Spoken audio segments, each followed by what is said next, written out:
ഇന്ന് നമ്മൾ ഫിസിക്സിലെ 4ാമത്തെ ചാപ്റ്ററാണ്, ഗ്രാവിറ്റേഷൻ എന്ന് പറയുന്ന ചാപ്റ്ററാണ്.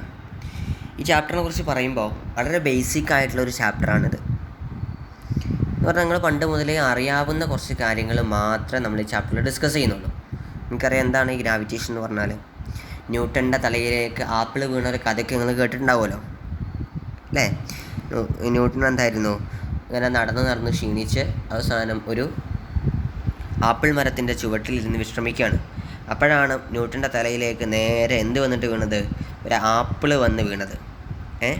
അങ്ങനെ ആപ്പിൾ വന്ന് വീണ സ്ഥിതിക്ക് എന്ത് ചെയ്തു? മൂപ്പരിങ്ങനെ ചിന്തിക്കുകയാണ്, എന്തുകൊണ്ടാണ് അപ്പോൾ ഈ ആപ്പിൾ താഴേക്ക് തന്നെ വരാനുള്ള കാരണം? അതിനെന്താ ആ മരത്തുമെന്ന് വിട്ടിട്ട് മുകളിലേക്കാണ് പോയിക്കൂടായിരുന്നോ എന്നിങ്ങനെ ചിന്തിക്കുകയാണ്. അങ്ങനെ ചിന്തിച്ച് അവസാനം കണ്ടെത്തിയ സാധനമാണ് എന്ത്? ഗ്രാവിറ്റേഷൻ എന്ന് പറയുന്നത്. ഇവിടെ നോക്കി നിങ്ങൾ, ഭൂമീൻ്റെ പല സൈഡിലും നമ്മൾ ആളുകൾ താമസിക്കുന്നുണ്ട് അല്ലേ?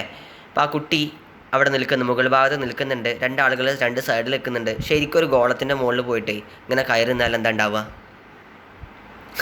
നേരെ താഴത്തേക്കാണ്ട് വീഴും അല്ലേ? അവസാനത്തെ കയറലാവും അത്. പക്ഷെ ഇവിടെ ഭൂമിയിൽ നമ്മൾ അടിയിലും മുകളിലോ എല്ലാ ഭാഗത്തും അതിൻ്റെ ആളുകൾ നിൽക്കുന്നുണ്ട്. പക്ഷെ അവരൊന്നും എന്ത് ചെയ്യുന്നില്ല, അവിടെ നിന്ന് വിട്ടു പോകുന്നില്ലല്ലോ. Is in the earth spherical in shape. A man, earth എന്ന് പറഞ്ഞാൽ സ്ഫെറിക്കൽ ഷേപ്പാണ്. A man on the opposite side of my hemisphere won't be standing upside down then how can he stand there without falling? What about raindrops? In which direction will they fall there? നോക്കി നിങ്ങൾ, ആ കുട്ടി കുട ചൂടി നിൽക്കുന്ന കുട്ടിക്ക് മഴ പെയ്താലും ഭൂമിയിലേക്കാണ്, താഴെ നിൽക്കുന്ന ആളുകൾക്ക് മഴ പെയ്താലും ഭൂമിയിലേക്കാണ്, ആർക്ക് മഴ പെയ്താലും ഭൂമിയിലേക്ക് തന്നെ എത്തുന്നത് അല്ലേ? ഇതിൻ്റെയൊക്കെ കാരണം എന്താണെന്ന് ചോദിച്ചാൽ വളരെ സിമ്പിളായിട്ട് ലളിതമായിട്ട് പറയുകയാണെങ്കിൽ ഒരൊറ്റ കാരണമേ ഉള്ളൂ. ഭൂമിക്കൊരു സ്വഭാവമുണ്ട്, ഒരു പ്രത്യേകതയുണ്ട്. എല്ലാ സംഭവങ്ങളെയും ഭൂമി എന്ത് ചെയ്യുന്നുണ്ട്? അതിൻ്റെ സെൻറ്ററിലേക്ക്, ഭൂമിയുടെ സെൻറ്ററിലേക്ക് അട്രാക്റ്റ് ചെയ്യുന്നുണ്ട്, ആകർഷിക്കുന്നുണ്ട്. ആ അട്രാക്റ്റ് ചെയ്യുന്ന ഫോഴ്സിനെയാണ് നമ്മൾ, ഈ അട്രാക്റ്റ് ചെയ്യുന്നതിനെയാണ് നമ്മൾ ഗ്രാവിറ്റേഷൻ എന്ന് പറയുക. എന്ത് ചെയ്യുന്നുണ്ട്? Earth is attract every object to its centre. എർത്ത് അതിൻ്റെ സെൻറ്ററിലേക്ക് എല്ലാ ഒബ്ജക്റ്റുകളെയും അട്രാക്റ്റ് ചെയ്യുന്നുണ്ട്. അതിനെ നമ്മൾ വിളിക്കുന്ന പേരാണ് എന്ത്? ഗ്രാവിറ്റേഷൻ. ആ അട്രാക്റ്റ് ചെയ്യുന്ന ഫോഴ്സിനെ വിളിക്കുക ഗ്രാവിറ്റേഷണൽ ഫോഴ്സ് എന്ന് നമ്മൾ വിളിക്കാറുണ്ട്. ഓക്കെ, ഇനി ഇതിനെക്കുറിച്ച് ഒരുപാട് പഠനം നടത്തിയ ആളാണ് ആര്? ന്യൂട്ടൺ, ഐസക് ന്യൂട്ടൺ എന്ന് പറയുന്ന സയൻറ്റിസ്റ്റ്. നമ്മളിവിടെ പറഞ്ഞിട്ടുള്ള കാര്യങ്ങളൊന്ന് വായിച്ചു നോക്കുക. Have you also felt the same doubt? ആ കുട്ടിക്ക് തോന്നിയ ഡൗട്ട് നിങ്ങൾക്ക് തോന്നിയിട്ടുണ്ടാവുന്നു. എവിടെ നമുക്ക് അതിനെക്കുറിച്ച് ചിന്തിക്കാനുള്ള സമയം കൂടി കിട്ടിയിട്ടില്ല, പിന്നല്ലേ ഡൗട്ട് അല്ലേ? Let us try to find an answer. Lift a small stone to a certain height and then drop it. What do you observe? നമ്മളൊരു കല്ല് പൊക്കിയിട്ടിട്ടുണ്ടെങ്കിൽ എന്ത് ചെയ്യും? അത് ഭൂമിയിലേക്ക് വീഴും. What could be the reason for falling of the stone? Let's now throw the stone upward. എന്തുകൊണ്ടാണത് ഭൂമിയിലേക്ക് വന്നത്? നിങ്ങൾക്കറിയാം, ഭൂമിയിലെ സെൻറ്ററിലേക്ക് എല്ലാ ഒബ്ജക്റ്റുകളെയും അട്രാക്റ്റ് ചെയ്യുന്നുണ്ട്. അതുകൊണ്ടാണ് ആ കല്ല് ഭൂമിയിലേക്ക് വീണത് അല്ലേ? What will happen to the speed of the stone when it is thrown up? നമ്മൾ ആ കല്ലിനെ മുകളിലേക്ക് എറിയാണ്. അങ്ങനെ ആ കല്ലിനെ മുകളിലേക്ക് എറിയുമ്പോൾ അതിൻ്റെ സ്പീഡ് ഇങ്ങനെ കുറഞ്ഞ് ഏറ്റവും മുകളിലെത്തുമ്പോൾ സീറോ ആകും. സീറോ ആയിട്ട് പിന്നെ അത് താഴത്തേക്ക് വീഴാൻ തുടങ്ങും. താഴത്തേക്ക് വീഴുമ്പോൾ അതിൻ്റെ സ്പീഡ് ഇങ്ങനെ കൂടി വരും. അങ്ങനെ ആക്സിലറേഷൻ ഉണ്ടാകും, സ്പീഡ് കൂടി വരും. What about it speed when it's fall down? അതിൻ്റെ സ്പീഡ് എന്ത് ചെയ്യും? ഫാൾ ഡൗൺ, താഴേക്ക് വീഴുന്ന സമയത്ത് അതിൻ്റെ സ്പീഡ് കൂടി വരും. Did you apply any force on the stone to bring it down? അതിനെ താഴേക്ക് വരുത്താൻ വേണ്ടി നിങ്ങൾ ഏതെങ്കിലും ഫോഴ്സ് കൊടുക്കുന്നുണ്ടോ? നമ്മൾ കൊടുക്കണ്ട, ഭൂമി കൊടുക്കുന്നുണ്ട് അല്ലേ? ഏതാ കൊടുക്കണേ? ഗ്രാവിറ്റേഷണൽ ഫോഴ്സ് എർത്ത് അട്രാക്റ്റ് ചെയ്യുന്നുണ്ട്, അല്ലെങ്കിൽ എർത്ത് അതിൻ്റെ മുകളിൽ കൊടുക്കുന്നുണ്ട്. From where did the stone get the force required for an acceleration? Let us try find out answer. Tie a stone a thread and suspended it from a spring balance. While you observe, the spring stretched down. Then when the stone was suspended from it, why? ഒരു കാര്യം കൂടി അവർ ചോദിച്ചിട്ടുണ്ട്. ഒരു spring എടുക്കുക, ആ spring എവിടെയെങ്കിലും ഒന്ന് കൊളുത്തിയിടുക, എന്നിട്ട് അതിൻ്റെ അറ്റത്തായിട്ടൊരു കല്ല് തൂക്കിയിടുക. എന്താ ഉണ്ടാവുക? ആ സ്പ്രിങ് എന്ത് ചെയ്യും? താഴേക്ക് വലിഞ്ഞു നിൽക്കൂലേ? വലിഞ്ഞു നിൽക്കും. അതെന്തുകൊണ്ടാണ് താഴേക്ക് വലിഞ്ഞു നിൽക്കാനുള്ള കാരണം എന്താ? കല്ലിനെ ആര് അട്രാക്റ്റ് ചെയ്യുന്നുണ്ട്? എർത്ത് അട്രാക്റ്റ് ചെയ്യുന്നുണ്ട്. കല്ലിൻ്റെ മുകളിൽ ഗ്രാവിറ്റേഷണൽ ഫോഴ്സ് ആക്ട് ചെയ്യുന്നുണ്ട്. അതുകൊണ്ടാണ് ആ സ്പ്രിങ് വലിഞ്ഞു നിൽക്കുന്നത്. ഇനി ഒരു കാര്യം കൂടി പറഞ്ഞുതരാം, വേറെ ആർക്കും പറഞ്ഞു കൊടുക്കണ്ട. നിങ്ങൾ വെയിറ്റ് എന്ന് കേട്ടിട്ടില്ലേ? നിങ്ങളെ വെയിറ്റ് നോക്കുക, അല്ലെങ്കിൽ നമ്മൾ എന്തെങ്കിലും ഒബ്ജക്റ്റുകളുടെ വെയിറ്റ് നോക്കുക എന്ന് പറയാറില്ലേ? ഈ വെയിറ്റ് എന്നുള്ള വാക്ക്, മാസ് എന്നുള്ള വാക്ക് വേറെ ഉണ്ട്.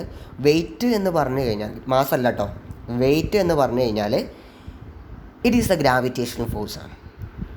ഒരു ബോഡിയിൽ ആക്ട് ചെയ്യുന്ന ഗ്രാവിറ്റേഷണൽ ഫോഴ്സ് ഓഫ് ഗ്രാവിറ്റിയെയാണ് നമ്മൾ എന്ത് വിളിക്കുക? അതിൻ്റെ വെയിറ്റ് എന്ന് പറയുന്നത്.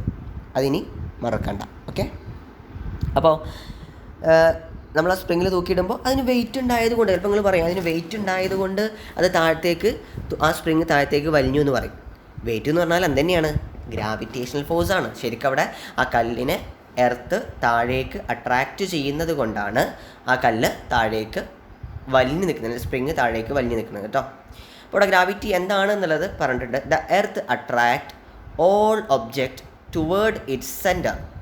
എർത്ത് എന്ത് ചെയ്യുന്നുണ്ട്? എല്ലാ ഒബ്ജക്റ്റുകളെയും എർത്തിൻ്റെ സെൻറ്ററിലേക്ക് അട്രാക്റ്റ് ചെയ്യുന്നുണ്ട്. This force of attraction is the force of gravity. ഈ ഫോഴ്സ് ഓഫ് അട്രാക്ഷനെ നമ്മൾ വിളിക്കുന്ന പേരാണ് ഫോഴ്സ് ഓഫ് ഗ്രാവിറ്റി എന്നുള്ളത്. ഓക്കെ, അത് നോട്ടിൽ എഴുതണം കേട്ടോ, എന്താണ് ഫോഴ്സ് ഓഫ് ഗ്രാവിറ്റി എന്നുള്ളത്. താഴെ ഒരു പോയിൻറ്റും കൂടി നിങ്ങൾ എഴുതിയേക്കണം. വെയിറ്റ് എന്ന് പറഞ്ഞാൽ എന്താ? Wait is gravitational force. അതാണ്, അങ്ങനെ തന്നെ എഴുതും വേണം കേട്ടോ. അതൊരു പോയിൻറ്റും കൂടെ ആയിട്ട് എഴുതിയേക്കണേ. അടുത്ത write down the instance where the force of gravity is felt. നമുക്ക് ഫോഴ്സ് ഓഫ് ഗ്രാവിറ്റി ഫീൽ ചെയ്യുന്ന കുറച്ച് സന്ദർഭങ്ങളാണ്. A mango falling down from a mango tree. ഒരു മൂച്ചിയിൽ നിന്നും മാങ്ങ താഴേക്ക് വീഴുന്നത്. Artificial satellite revolve around the earth. എർത്തിന് ചുറ്റും ആർട്ടിഫിഷ്യൽ സാറ്റലൈറ്റുകൾ കറങ്ങുന്നത്, ഇതിനൊക്കെ കാരണം ഈ ഗ്രാവിറ്റേഷണൽ ഫോഴ്സാണ്. ഇനി നമ്മൾ പറഞ്ഞു വെയിറ്റ് എന്ന് പറഞ്ഞാൽ ഗ്രാവിറ്റേഷണൽ ഫോഴ്സാണ്. അപ്പോൾ ഇവിടെ ഒരു കാര്യം പറഞ്ഞിട്ടുണ്ട്, മാസ് എന്താണെന്നുള്ളത്. മാസ് എന്താണെന്ന് നിങ്ങൾ 8ാം ക്ലാസ് ഫസ്റ്റ് ചാപ്റ്ററിൽ പഠിച്ചതല്ലേ? ഇവർ പറഞ്ഞിട്ടുണ്ട് mass of a body is the amount of matter contained in it. ഒരു ബോഡിയിൽ കണ്ടെയ്ൻ ചെയ്തിട്ടുള്ള മാറ്ററിൻ്റെ അളവിനെയാണ് മാസ് എന്ന് പറയാം. അതായത് ഇപ്പോൾ നമ്മളൊരു ചോക്ക് എടുക്കുകയാണെങ്കിൽ ആ ചോക്കിൽ എത്രത്തോളം മാറ്റർ ഉണ്ട് എന്നതിൻ്റെ അളവിനെയാണ് നമ്മൾ എന്ത് വിളിക്കുക? മാസ് എന്ന് വിളിക്കുക. ആ കണ്ടെയ്ൻ ചെയ്ത അളവ് ഒരിക്കലും എവിടെ ചെന്നാലും മാറൂല. മാസ് ഈസ് എ കോൺസ്റ്റൻറ്റ് എന്നുള്ളതും കൂടി ഉണ്ട് കേട്ടോ. മാസ് നിങ്ങൾ ഭൂമിയിൽ നിന്ന് നോക്കിയാലും, ഞാൻ അത് കൊണ്ടുപോയിട്ട് ചന്ദ്രന് പോയിട്ട് നോക്കിയാലും, ഇനി സൂര്യൻക്ക് ആർക്കെയും പോകാൻ പറ്റുകയാണെങ്കിൽ അവിടെ നിന്ന് നോക്കിയാലും ഒക്കെ എന്തെന്നെ കാരണം മാസ് ഈസ് എ കോൺസ്റ്റൻറ്റ്. മാസിന് ഒരിക്കലും ഒരു ചേഞ്ചും ഉണ്ടാവില്ല. ഓക്കെ, അതും നിങ്ങൾ നോട്ടിൽ എഴുതണം കേട്ടോ. മാസ് എന്ന് പറഞ്ഞാൽ എന്താണ്? വെയിറ്റ് എന്ന് പറഞ്ഞാൽ എന്താണ്? വെയിറ്റ് എന്ന് പറഞ്ഞാൽ എന്താ? ഇപ്പോൾ വെയിറ്റ് മാസ് ഒന്നാണോ? അല്ല, രണ്ട് സാധനങ്ങളാണ്. നമ്മൾ പറയുമ്പോൾ ചിലപ്പോൾ രണ്ടും ഒരേപോലെയൊക്കെ പറയാറുണ്ട് എന്ന് വിചാരിച്ച് രണ്ടും ഒന്നല്ല. വെയിറ്റ് എന്ന് പറഞ്ഞാൽ it is the force of attraction to earth എന്നുള്ളതാണ്, അല്ലെങ്കിൽ ഗ്രാവിറ്റേഷണൽ ഫോഴ്സാണ്. മാസ് എന്ന് പറഞ്ഞിട്ടുണ്ടെങ്കിൽ mass of a body is the amount of matter contained in it. അതിനെയാണ് നമ്മൾ എന്ത് വിളിക്കുക? മാസ് എന്ന് പറയാം. Which of the stone experience the greater force on the attraction of earth. അപ്പോൾ അത്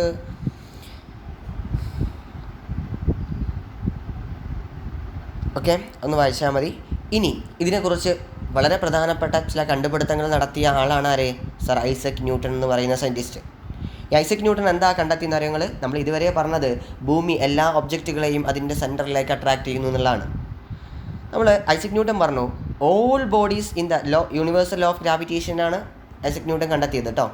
നോക്കിക്കോളൂ, അതിൽ പറയുന്ന 2 പോയിന്റുകളാണ് അതിൽ പ്രധാനമായിട്ടും, 3 പോയിന്റുകളാണ് പ്രധാനമായിട്ടും പറയുന്നത്. നോക്കുക, all bodies in the universe attract each other. അപ്പോൾ ഐസക് ന്യൂട്ടൺ പറഞ്ഞാൽ എന്താ? യൂണിവേഴ്സിലുള്ള, പ്രപഞ്ചത്തിലുള്ള എല്ലാ ബോഡീസും അങ്ങോട്ടും ഇങ്ങോട്ടും അട്രാക്റ്റ് ചെയ്യുന്നുണ്ട്, അല്ലാതെ എർത്ത് മാത്രമല്ല അട്രാക്റ്റ് ചെയ്യുന്നത്. ഭൂമിയിലുള്ള എന്ത് 2 ഒബ്ജക്റ്റുകൾ എടുത്താലും അതിനൊക്കെ ഈ അട്രാക്റ്റീവ് ഫോഴ്സ് ഉണ്ട്. ഓക്കെ, മനസ്സിലായി നമുക്ക്? അതായത് നമ്മൾ ചന്ദ്രനെടുത്ത് നോക്കി, ചന്ദ്രനും ഭൂമിയും തമ്മിൽ അട്രാക്റ്റീവ് ഫോഴ്സ് ഉണ്ട്. ഇനി ഒന്നും വേണ്ട, 2 കല്ലുകൾ എടുത്തു, 2 കല്ലുകൾ തമ്മിലും എന്തുണ്ടാകും? ഈ അട്രാക്റ്റീവ് ഫോഴ്സ് ഉണ്ടാകും. ഇനി വലിയ 2 സൂര്യനും എർത്തും തമ്മിൽ അട്രാക്റ്റീവ് ഫോഴ്സ് ഉണ്ട്.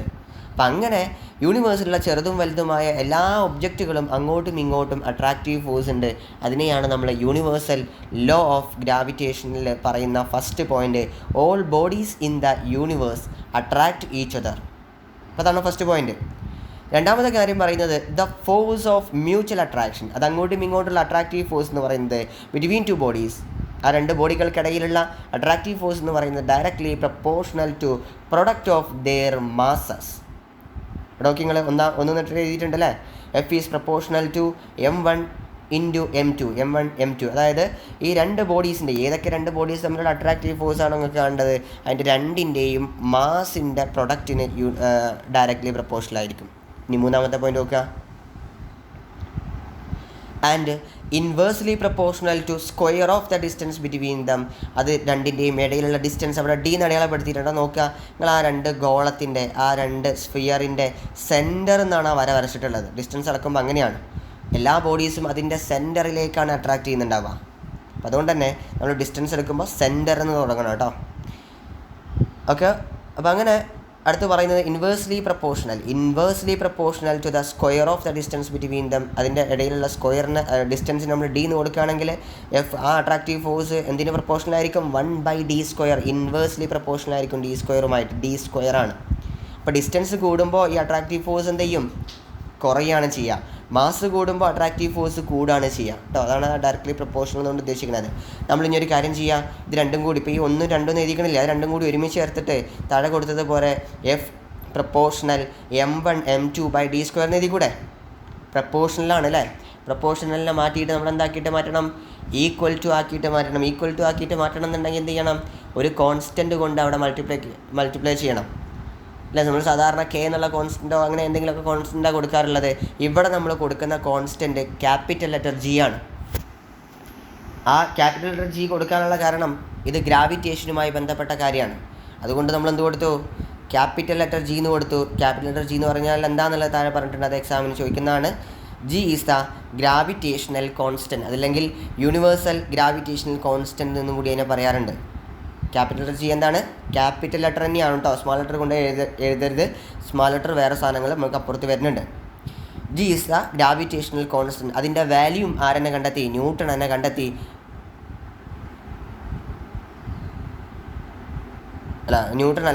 ഹെൻറി കാവൻഡിഷ് എന്ന് പറയുന്ന സയൻറ്റിസ്റ്റ് ജിയുടെ വാല്യൂ കണ്ടെത്തി. ജിയുടെ വാല്യൂ എന്ന് പറയുന്നത് 6.67 × 10⁻11 newton metre square per kg² എന്നുള്ളതാണ്. യൂണിറ്റ് ഉണ്ടാക്കിയത് ഈ ഫോഴ്സിനെയും അതേപോലെ തന്നെ M1 M2 D² ഒക്കെ അല്ലേ, അതിനൊക്കെ അങ്ങോട്ട് കൊണ്ടുപോയിട്ട് യൂണിറ്റ് ഉണ്ടാക്കിയതാണ്. തൽക്കാലം ആ യൂണിറ്റ് എന്താണെന്നുള്ളത് നിങ്ങളൊന്ന് പഠിച്ചാൽ മതി.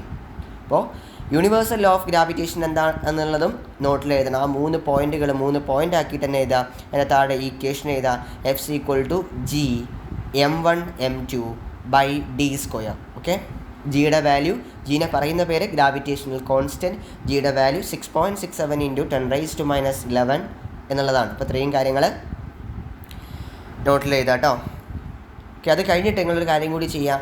ഇവിടെ ഒരു കോളം തന്നിട്ടുണ്ട്. ഓക്കെ, നിങ്ങൾ M1 M2 തന്നിട്ടുണ്ട്, അതിൻ്റെ ഇടയിലുള്ള ഡിസ്റ്റൻസും തന്നിട്ടുണ്ട്. ഒരെണ്ണം ചെയ്തിട്ടുണ്ട്, ബാക്കിയുള്ള നിങ്ങൾക്ക് അതേപോലെ ചെയ്ത് നോക്കിക്കൂടെ. ജിയുടെ വാല്യൂ നിങ്ങൾ കൊടുക്കേണ്ട ആവശ്യമില്ല. G എന്നുള്ളത് G തന്നെ എഴുതിയാൽ മതി. G ഇൻറ്റു മറ്റേതൊക്കെ ചെയ്യുക, 5 × 10/2². ആദ്യം നിങ്ങൾ എന്താ ചെയ്യുക, ഇവിടെ ആദ്യം നിങ്ങൾ എന്താ ചെയ്യുക, 5 × 10 കാണുക. 5 × 10 എത്ര, 50 ഡിവൈഡഡ് ബൈ 2² എന്നാണ്. അപ്പോൾ 2ൻ്റെ സ്ക്വയർ ആദ്യം കാണുക. 2ൻ്റെ സ്ക്വയർ എത്ര, 4. 50/4 എന്നുള്ളതാവും. 50/4 എന്ന് പറഞ്ഞിട്ടുണ്ടെങ്കിൽ 12.5. G ഇൻറ്റു 12.5 എന്ന് കിട്ടും. അപ്പോൾ അതേപോലെ ബാക്കിയുള്ള സാധനങ്ങളും കൂടി നിങ്ങൾ ഒന്ന് കംപ്ലീറ്റ് ആക്കുക കേട്ടോ. ഓക്കെ, നമുക്ക് ബാക്കി ക്വസ്റ്റ്യൻസും കാര്യങ്ങളും അടുത്ത ക്ലാസ്സിൽ ചെയ്യാം. ഓക്കെ, അപ്പോൾ ഡൗട്ടുകൾ എന്തെങ്കിലുമൊക്കെ ഉണ്ടെങ്കിൽ ചോദിക്കാം. Okay, thank you.